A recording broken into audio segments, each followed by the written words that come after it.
This episode of the Parity Podcast was brought to you by dailypuzzles.com.au. If you're looking for high quality speed cubes at an affordable price, go check them out. They also have great shipping rates. Use our code PARITY for 10% off. That's PARITY for 10% off your entire order. Yo, it's Cupid here. Hi, my name is Jack Kai. Hi, my name's Kieran Behan. Hi, I'm Kevin Lee from Cubing Coded, and you're listening to the Parity Podcast. Parity Podcast. Party Podcast. You're listening to the Parity Podcast, brought to you by your hosts, Mitch Cretan and Jan McGinley. Hello everyone, and welcome back to this month's episode of the Parity Podcast. It's been a while. It has been a while. We really do apologize. It's just been a bit of everything as to why we haven't been able to do it. Technical difficulties on our end, technical difficulties on the distributor's end. School's just been like crazy at the moment. But we're back. We're back for good now. We promise, we think. And we will do our very best to get going to bring episodes back to you monthly. So as always, joining me today is Jan. Hello, Jan. How's it going, guys? I know it's been a while. We're back, so Yes. hopefully, we can stay back. Yes, absolutely. So welcome to all of our listeners, wherever you're listening from, whether that be on Spotify. If you're listening on YouTube, make sure you like and subscribe. Or if you're listening on Apple Music, then make sure you guys leave us a review. That helps us out heaps. And we'll start reading out the reviews in episodes as well. All you gotta do is leave us a review because it helps the show out so much. So it Yeah, definitely. doesn't take much. Yeah, guys, if you leave a review on Apple Music or I think it's iTunes Yep. on the podcast, we'll definitely read out your positive reviews. Yeah. So Starting. we'd next really month. appreciate it if you gave us some feedback. We'd love to know that. Yeah, That'd be great. absolutely. So to bring it back, we haven't actually got too big of an episode considering what we have done. But it's just going to be traditional talking about the new cubes of the last couple of months, actually, because it has been a while. But there aren't actually that many new cubes, really. I've sort of found in the last couple of years that all the new cubes sort of tend to happen towards the end of the month. End of the year.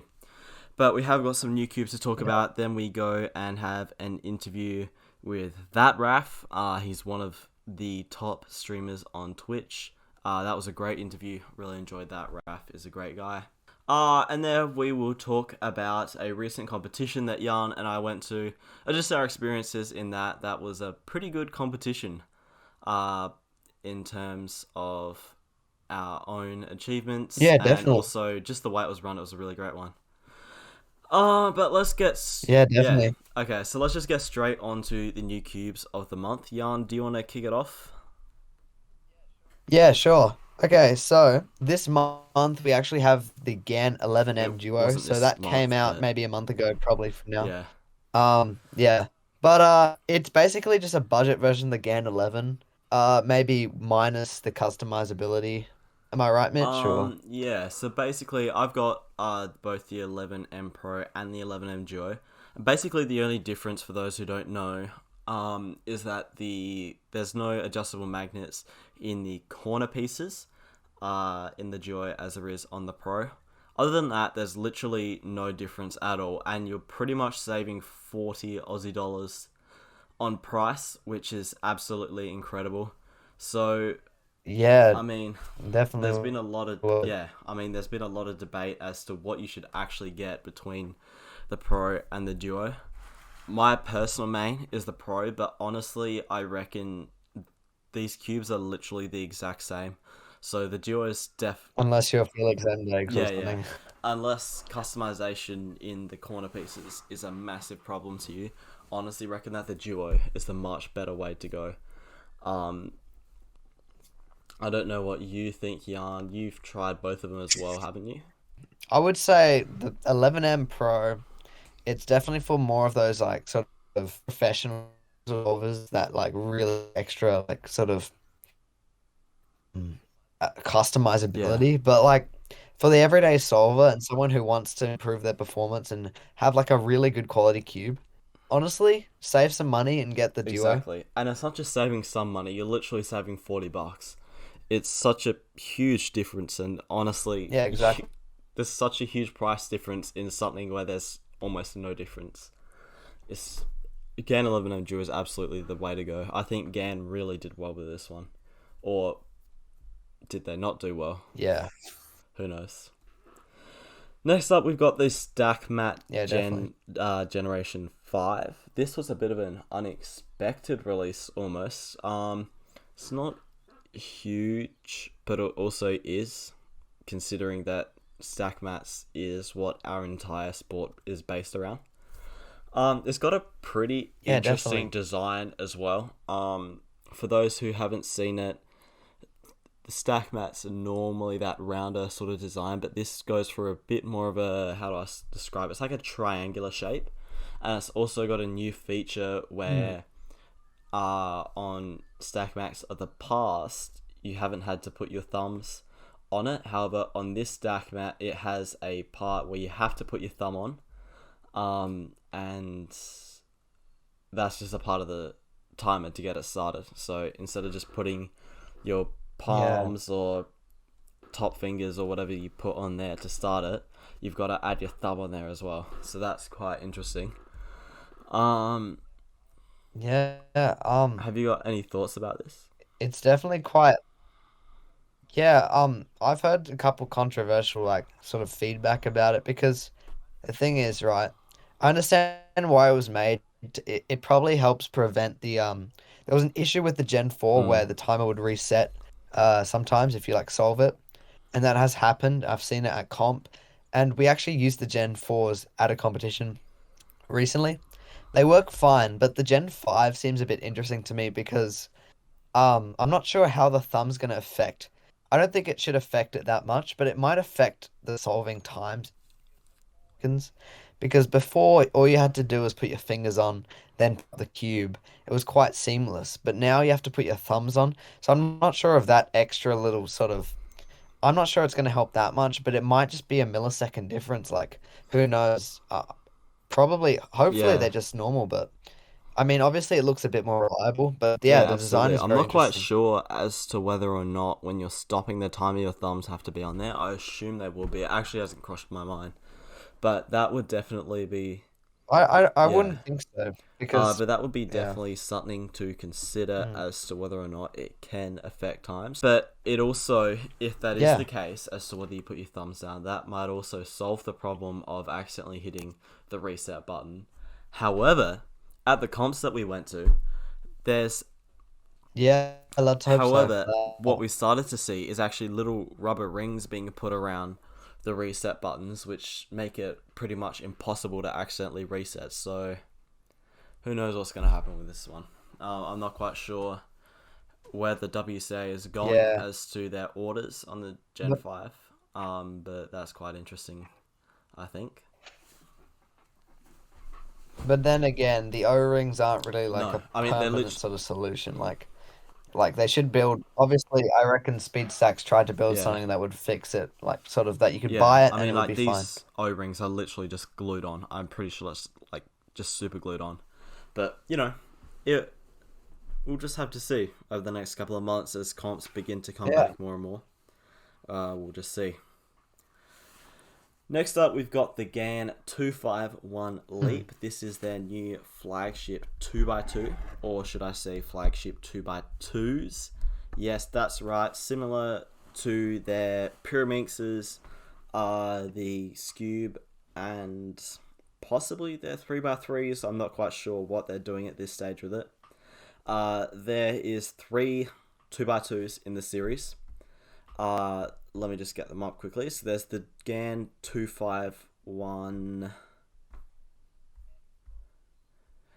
M Pro, and then there's a 251 M Air, and then a Yes. 251 Yeah. M Leap. So they're not cheap at all.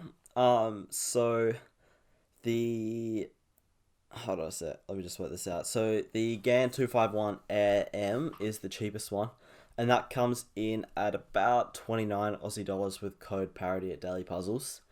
The GAN 251M comes in at $37 at Daily Puzzles.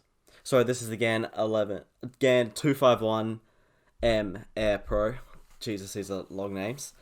And then the GAN 251M Leap 2x2, which is their most expensive, comes in at $45 Australian at Daily Puzzles. So these are Wow. not cheap at all. And so Wow. Can I just say, I've never seen a 2x2 this expensive, but it actually resembles the appearance of the 11M Pro. It's good to see GANs keeping a bit It of does. They do consistency look there very between their similar. products. So from what I can gather, the GAN 251M Air, which is the basic one, that has no adjustable corner magnets, and I think that's about it. Hold on a second. Let me just get this up because this is like super confusing right now. I'm not a huge 2x2 guy, so I'm not really sure as to what's going on. Let me try to work this out.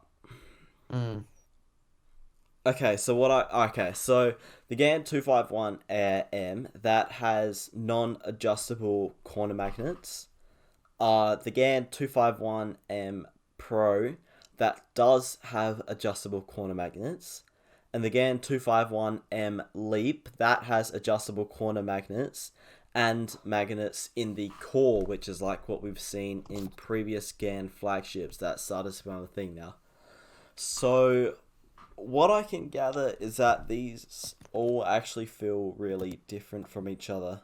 The Air M and Air M Pro both are pretty similar, but the GAN Leap is actually quite different to the others just because of those inner magnets.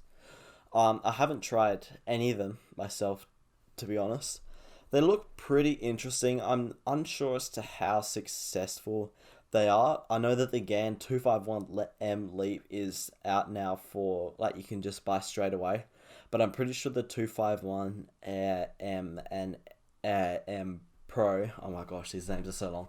But I'm pretty sure that those ones are both still on pre-order and are yet to come in from GAN. So, yeah, I don't know. This is just super confusing. I haven't really got much to say about it. Have you got anything to input, Jan?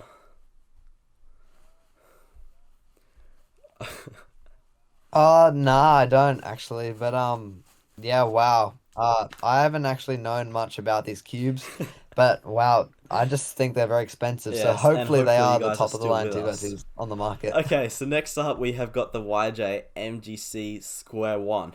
So this is a very much anticipated cube. Obviously the MGC line is just really great. It's one of my personal favorite lines in cubing. And they're slowly sweeping over all the events. Now moving on to the side events. From what I can gather, this is a really, really great squad. I'm not 100% sure as to how it compares with the Vault, but it seems pretty good. Like that traditional sort of soft and plush feel that you get with MGC cubes. It seems to be doing pretty well. I mean, at the comp, I noticed a lot of people had it, which was quite a good sign considering it was quite a new cube still. What do you got to say about this, Jan? I'm not. I haven't actually seen much Yeah. about it, but I've heard from Raf, who we actually interview later. That's actually the best one, probably that you can buy right now. So obviously for Square One solvers, it sounds very interesting. So I reckon stay tuned. Next, we have got the X-Man Tornado 3x3. This is a pretty cool cube. I am excited for this one. I was considering getting this. I don't think I end up will. But this is the 3x3 from the X-Man line. So we've seen a 2x2 come out about 6 months ago now. Probably even longer. And then also the X-Man Ambition 4x4 came out super recently as well. And now we've got the 3x3. This seems to be doing pretty well. It seems like a really good cube as well. It's got quite an interesting look to it, especially in the customization. It's a very colourful cube, let's just say that. I think that the customization and in a what do you call it, core adjustment tool. Oh my god, it's been a while. You can tell. The tensioning system. That's what it's called. So the tensioning system. It looks to be. I mean, I'm sure that if I'm wrong, you guys will correct me. But it looks to be similar to GANs, where there are different numbers and elasticity settings where you can just click them in place. And then it has got adjustable magnets in the edge pieces, and then non-adjustable magnets in the corner pieces. But these magnets are all visible. They're red as well, which makes them look really cool. I really like the look of this cube. From what I've seen of it, it's quite a solid cube, really good, and quite competitive in the market as well. In one that is, as I've said before, really dominated by the RS3M 2020 and the Get 11M Pro. There's almost no in-betweens. So hopefully this one can do well and start making a gap in the market. Jan, have you got anything to say? Yeah, definitely.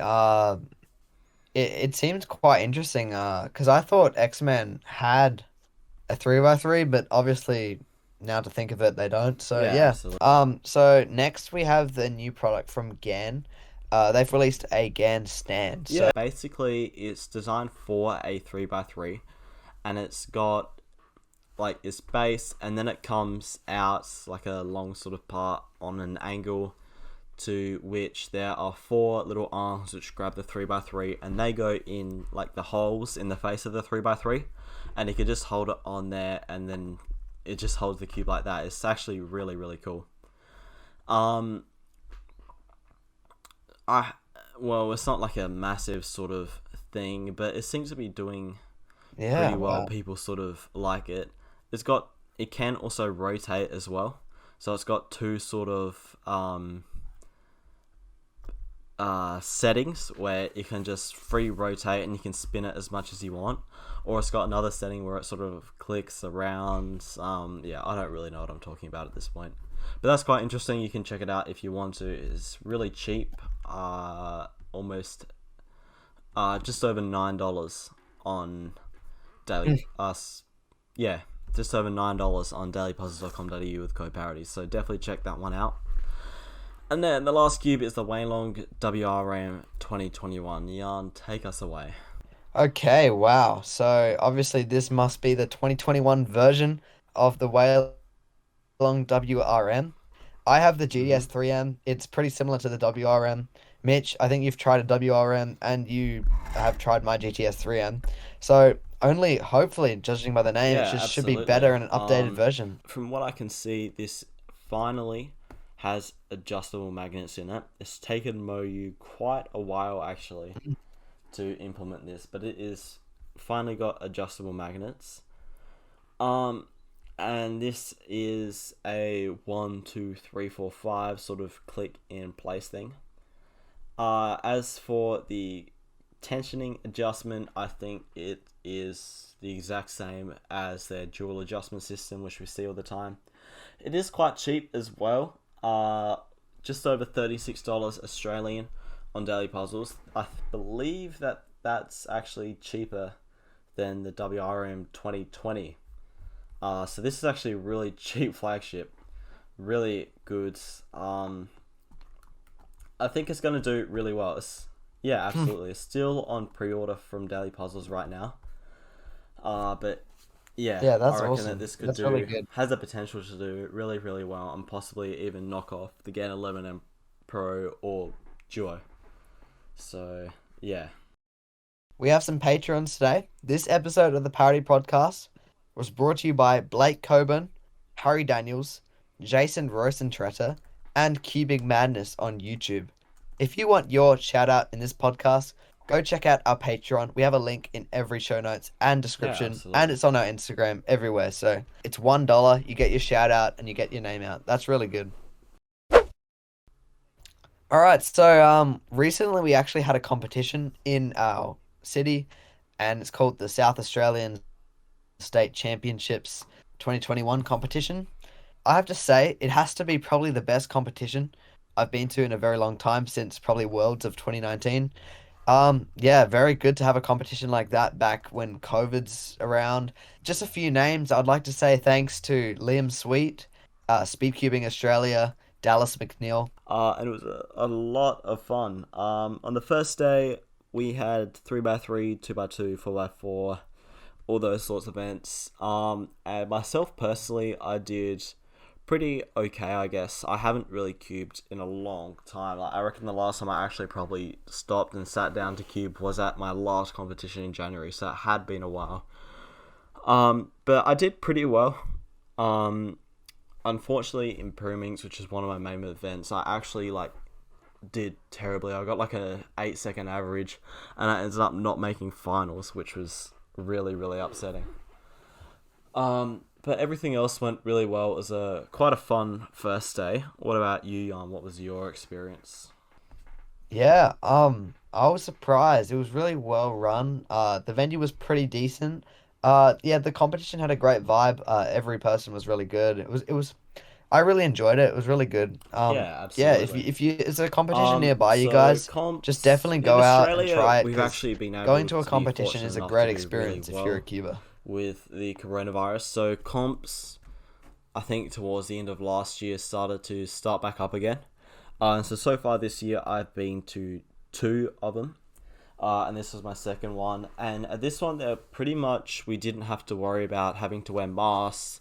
The venue was at full capacity. There was no social distancing or anything like that. So that was really great that we were able to get all the cubers of South Australia in there to get cubing and everything. On the second day, that was a lot of fun. A few surprising things happened. For Megaminx, I think the cutoff was 2 minutes 30, and I did not think that I was going to get that at all. On my first solve, I got 2 minutes 34, and I think on my second solve to make cutoff, like this is the deadline, I got 2 minutes 29.99 or something. Like, I literally made cutoff by 0.01 seconds. So that was absolutely incredible. So that wasn't too bad. And then with 3x3, I'd been going with... excuse me. I've been going with the GAN 11M Pro for that day and the day before. But then I'd actually been cubing on Yarn's GDS 3M, and I was getting like consistent 13s. Like, it was absolutely incredible. And I said to Yarn, like, please let me use this. This is just incredible. I could make finals with this. And so after a bit of convincing, he let me use it. Thank you very much, Jan. Again, I do really appreciate that. And I got a 13.7 average or something and made finals. So that was, again, incredible. I did not think I was going to make finals for that. But that was Yeah, really, that's really fun. cool.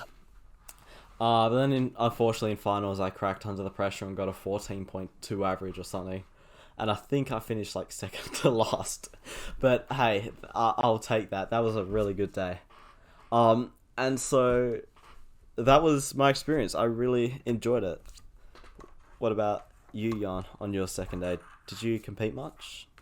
Yeah, it was a pretty good day. I did talk to a lot of people. There wasn't as many people there though, because obviously people come for the first Yeah, and second absolutely. rounds of 3x3. And then we'll be back on the other side for an interview with ThatRaf. Hello, everyone, and welcome back to the Parity podcast. We now have our special guest, Raf. Please Hello. welcome Raf. Raf, how are you going? Yeah, I'm doing pretty good. What about That's yourself? great. Yeah, I'm good. Yeah, thank you for coming on the show. So I guess the first question that we always just have to ask is, how did you get into cubing?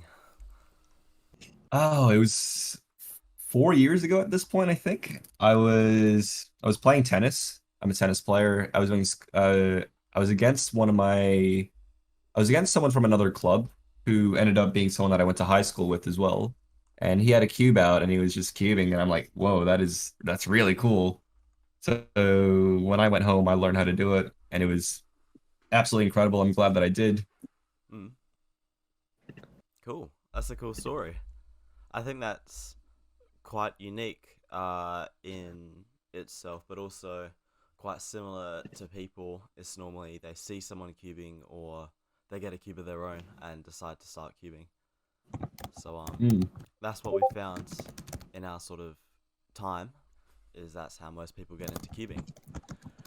And so I right. guess the next question to ask is, how did you get sponsored by Speedcube Shop? Right. So that was actually quite recent, really. So I've been streaming for a little bit over a year on Twitch, which is I do both cubing and gaming at the same time. I do kind of a variety stream. Mm-hmm. So I usually start off my streams with 1 year, sorry, not 1 year, 1 hour of queuing, which is kind of my version of just chatting. So Yeah, I'm yeah. queuing while chatting to chat, and that's kind of the structure of my stream. Mm. Then about late last year, Speaker Shop started up their official Twitch channel as well as started looking for streamers to recruit it. Yeah. And they came across mine at the same time that I came across their Discord server, and basically we reached out to each other at like the same time, which Mm. was kind of crazy. Like I reached out to them and they said they were already looking at me. And I'm like, okay. That's And hilarious. and then I signed on a contract. It was just meant to be, I think. Wow, that's really cool. So what? Yeah, definitely. That's so cool. Wait, Mitch, can I add to that? Yeah, sure. Yeah, Raf, you were also using Speedcube Shop like years before you got sponsored. Like, Yeah, I remember at absolutely. Worlds, you had like all the Speedcube Shop cubes and gear and clothes. Like, it was just Hmm. perfect. Yeah, I've been a huge fan of their business, of their products for a long time, and I really, even before sponsorship, I really did respect what they were doing. Yeah, Mm. that's really good to hear. So what advice would you have to somebody who wants to get sponsored themselves? Obviously, you're probably gonna All save right. Speakeep Shop a ton of time in answering this. Yeah, Cause so if you want to get sponsored by any brand, any retailer, the main thing is that sponsorships goes two ways. So you support the brand and they'll support you in return. So that's either through commissions or through free products. And the important thing to think about is that it's not about the numbers. It's not about how big you are, how popular you are. They're looking for outreach. They're looking for your potential and how many people you can reach, basically. mm, So examples are there have been YouTubers or streamers who got sponsored before they even hit like 200 viewers slash 200 followers slash subscribers. And it's really just about if they see potential in you, then they'll sponsor you. So I'd say just focus on your content, focus on what you're putting out. mm, Or if you're a speed cuber, just focus on speed, yeah, and they'll either come to you, or when you feel like you've made a step up, then you can apply for one. yeah. Couldn't have said it any better myself. Jan, do you wanna ask the next Yeah, one? that's yeah, definitely. That's really great advice, Raf. And following on to that question, so how did you actually get into streaming? Like, what made you discover it? What made you want to do it? What's so good about streaming? I'd say this came in about two parts. I don't know if you guys are familiar with Alpha Gaming on YouTube. Do you know his channel? I'm not. I've heard of it. I think I'm not completely Yeah, familiar though. so I think like early last year, I started watching a lot of his content. So Alpha Gaming is basically a YouTube channel that puts out a bunch of advice for content creators, YouTubers, streamers, things like that. That's basically how his channel's built. He helps out how to grow a community, how to talks about gear. He talks about everything to do with content creation. And Yeah, I just started nice. getting like a little bit interested. I'm like, this could be kind of cool. And then later on in early June, I reached out to a friend that I haven't talked to in a while. It's been like 3 years or something, and I asked what he was up to, and he said, "Oh, I'm streaming right now." So I went onto his Twitch, and sure enough, he was streaming Osu to 3 viewers, and I thought, "Hey, this is actually really cool." So I watched a couple more of his streams, and I reached out to him again. We met IRL. I said, "Hey, what if I gave this a go?" He said, "Sure." And my first streams were nothing special, like your typical low budget stream. But then and then when I started streaming cubing, I started getting some actual growth, and I'm like, this could actually go somewhere. And I just kept going, and here I am a year later. Yeah, wow, that's incredible. So why do you Yeah, wow. choose? And You go, Jan. yeah, well, Twitch, I mean, there isn't many like cubers compared to the amount of YouTubing cubers. There's so little amount of cubers on Twitch, and you were one of the first to like sort of ride the wave. I mean, you're probably one of the biggest Twitch cubers on Twitch right now. Oh, thank you. Actually, that brings me to another point. I think I kind of struck a little bit of a gold mine with them keeping on Twitch. The fact Yeah, that with COVID.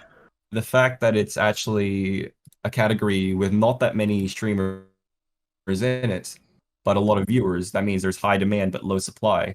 Yeah, So I kind of just found the right spot, and I dug my heels in, and I reaped the rewards. that's perfect.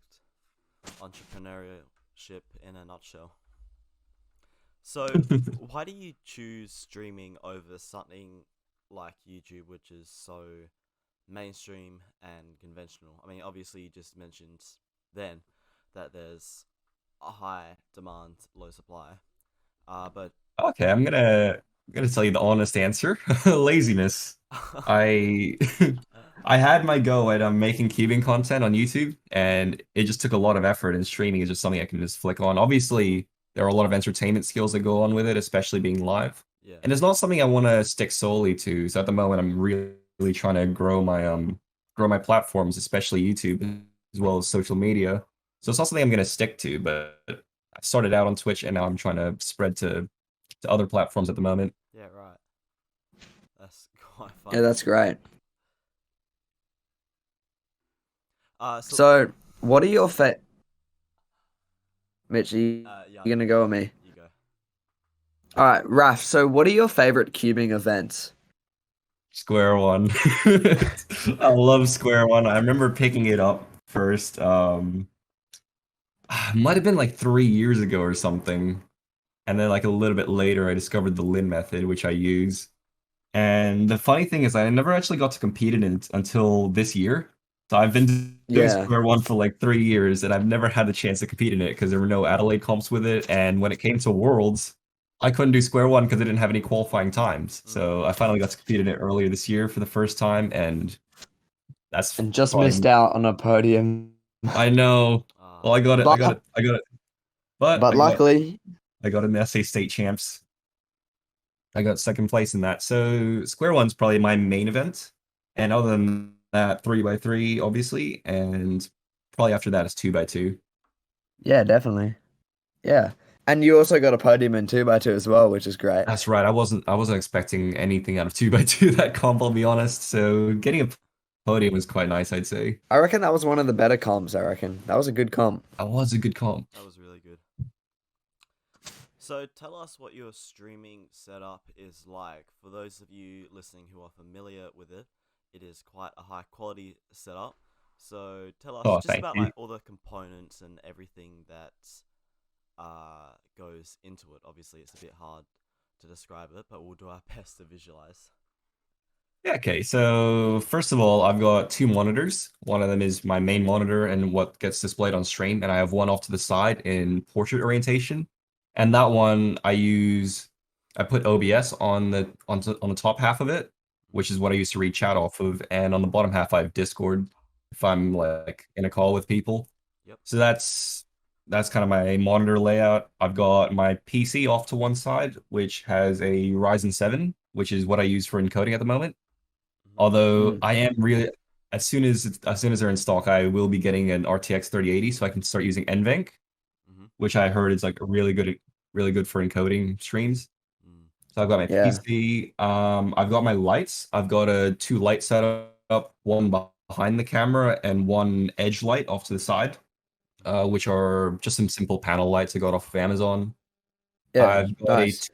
a top-down DSLR. It's a Canon EOS 800D. So that's mounted top-down to capture my hands when I'm cubing, or just as a general hand cam when I'm gaming. And my current face cam is a Logitech Stream Cam. On top of that, I've got a microphone, which is the Audio-Technica AT2020 running into a Behringer Xenix 802. And that's my audio, and that runs into the line in on my computer. Mm-hmm. Yeah, And wow. so That's very good. my streaming setup. And with the camera, are you using a capture card for the camera, or are you just connecting it into the PC? Yes, I am using a capture card. I have a AverMedia Duo capture card, which Mm. I use the camera as one of the inputs, and the other input is actually a Nintendo Wii, which I'm Wow. hoping to stream pretty soon. Oh yeah. And obviously the Audio Technica is a very good mic. Yeah. How are you finding the Logitech webcam? Because I've seen good stuff about that webcam. How's it compared to like the DSLR in terms of like quality? Honestly, I don't know what it is, but I used to have it the other way around. I used to have the DSLR as the face cam and the stream cam as like a top down. And what I found is I think it might be because of a lack of lighting, but both cameras don't look as good pointing straight down than they are pointing straight across. Mm. Because yeah, I think it's just to do with the lighting. So the DSLR being a larger sensor, I made that point straight down. And honestly, the stream cam is honestly fine. It's 1080p, 60 FPS, which is honestly enough. And in terms Mm. of all my Yeah. scenes, my face cam is never really any bigger than 720p or so. And it's always So just a small box, so like it's not like it's correct, yeah, exactly. correct. Whether I'm gaming or cubing, so that's why I have my better camera, the DSLR pointing down because I'm cubing a lot of the time, and that takes up the whole screen. Yeah, great. That's awesome. So what are some of your hobbies besides cubing? As you mentioned before, you enjoyed tennis a lot. Is there anything else that you enjoy in your spare time? That's right. I've actually quite a few hobbies. Like you mentioned, I'm a tennis player and tennis coach. So I recently just did my level 1 coaching certification. So I'm quite invested in that. Mhm. As well as that, I'm as well as what yeah, sorry. As well as that, I'm into my streaming and content creation. Absolutely enjoy that. And a lot of the time I'm just gaming, honestly. Yeah, that's great. That's all you need, really. As long as it makes you happy. Exactly. You also have a very large Discord server, I've noticed. That's right. I kind of started that up towards the start of my Twitch. I was kind of hesitant at first, like, are people actually going to join? Is this something people are interested in? And now I don't regret it at all because I've Mm. built such an amazing community with a bunch of hobbies, a bunch of interests in it, and You have like people. 300 plus members, don't you? That's right. We hit 300 recently, actually. Yeah. Wow, Yeah, that's that's awesome. incredible. And to anyone Mm, listening, we'll leave a link to that in the show notes. perfect. Thank you. Yeah, definitely. And so the last question is, what is something most people don't know about you? Something most people don't know about me. Could be All right. anything. I think I got one.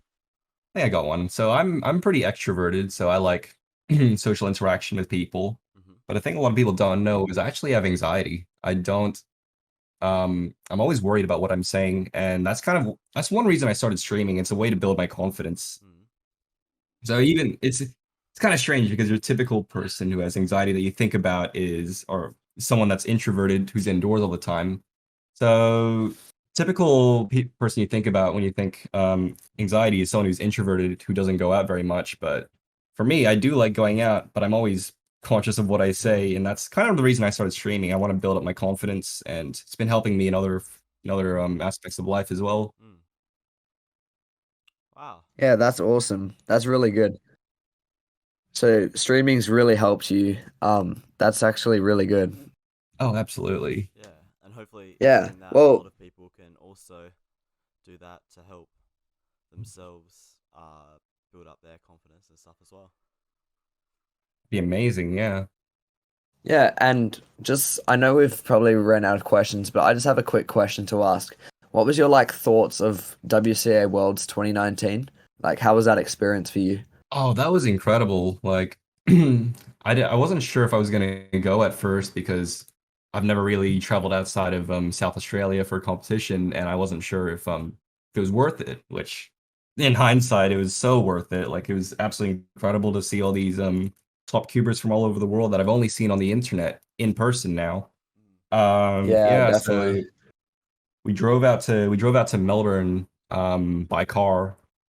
Thank you, thank you, parents, for that. That was absolutely incredible. We had an Airbnb, and I went and I just walked down to the venue and just had an amazing time. So Wow. Worlds was huge. I'd like to say the top of my head is in the Speedcubers documentary if you look towards the start. But yeah, Yes. it was an I amazing have experience. also I've also found myself in the documentary, yeah. Amazing. Yeah, well, that's all the questions for me. Mitch, do you have anything else to say? That's all. Thank you very much, Raf, for Awesome. coming on the show. We really enjoyed it. And to everyone listening, we'll leave links in the show notes where you can find him on everything. So Twitch, Thank his Instagram, obviously the Discord server as well. And the YouTube. Yes, and the YouTube. Yeah, but Raf, thank you so much for coming on. That was a great chat, and we really enjoyed it. Thank you so much for having me on. Anytime. Awesome. Well, good luck to you. Good luck to you, and hopefully you keep growing the Twitch. Hopefully we can hit 2,000 sooner than the 1,000. Let's get it. All right, cool. Thank you Awesome. guys. Very much. Nah, thank you. Thank you very much, Raf. That was a great interview.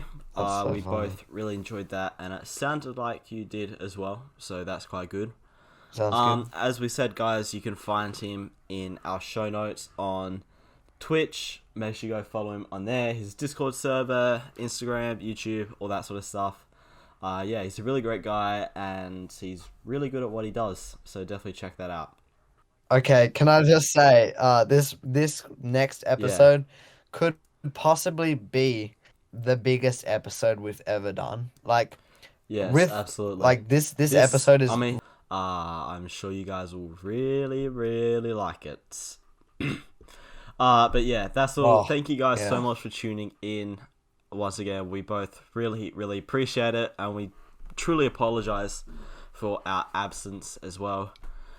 As always, if you're on Spotify, follow us. If you're on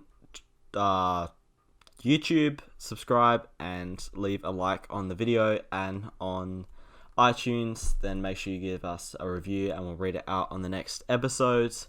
Follow us on Instagram, and just have a really, really good month. Stay safe.